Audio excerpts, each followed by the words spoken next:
When buying a train ticket to another country, you experience the fundamental problem with international train travel in Europe. In order to book an international rail ticket, well, first you have to buy multiple tickets, one from each company operating in each country. You pay different prices per distance because each country has a different economy and uses different trains and rails, so they charge different prices. Sometimes you have to download different apps, make multiple accounts on different websites, and there are also a few issues most foreigners would never know of about specific countries, like certain discounts depending on the time of the year because each country has their own holidays and celebrations.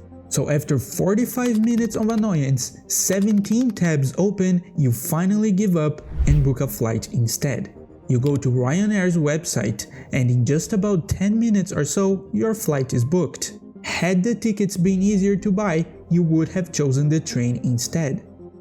Now, although there have been cases where the airline industry gave up entire routes to high-speed rail, European trains are not perfect.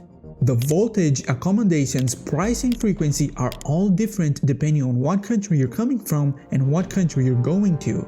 And it only gets more complicated the further you travel and the more borders you cross. Not to mention that in most cases, as soon as you cross the border, you have to leave your train and board another one, which is very inconvenient. But all of that are just inconveniences. What Europeans complain about the most when it comes to international travel is the ticketing system.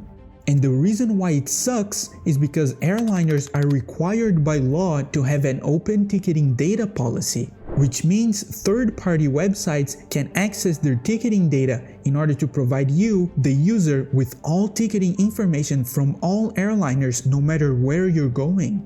Which is how you can book a flight ticket from many different companies, having layovers in different countries, only pay one price and only buy one ticket for the whole trip, all on the same website, and the whole process only takes about 10 minutes.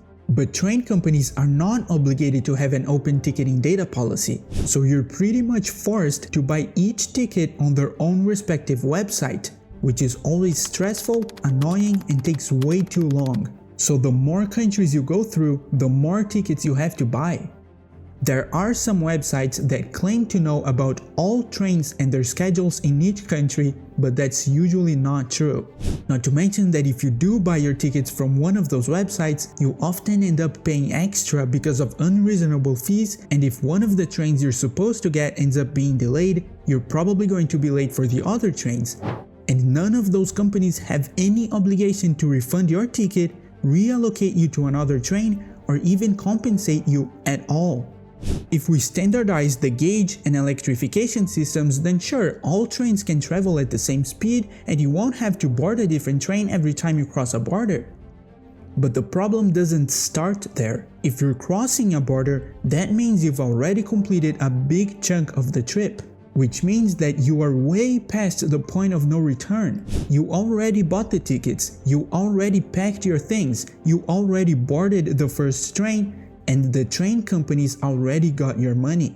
But if you're still on the website with your card in hand trying to book your tickets and plan for the trip, if that process proves to be too difficult, you are very likely to just give up and book a flight instead. So if we want to get more people to use trains, we have to make the very first step easily accessible, easy to understand, easy to navigate, and easy to pay.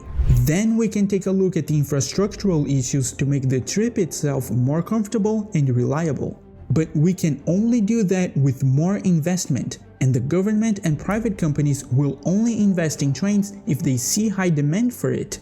And the only way to increase demand is by simply having more people use more trains. And the best way to do that is by standardizing the ticketing system so that people can book their tickets properly.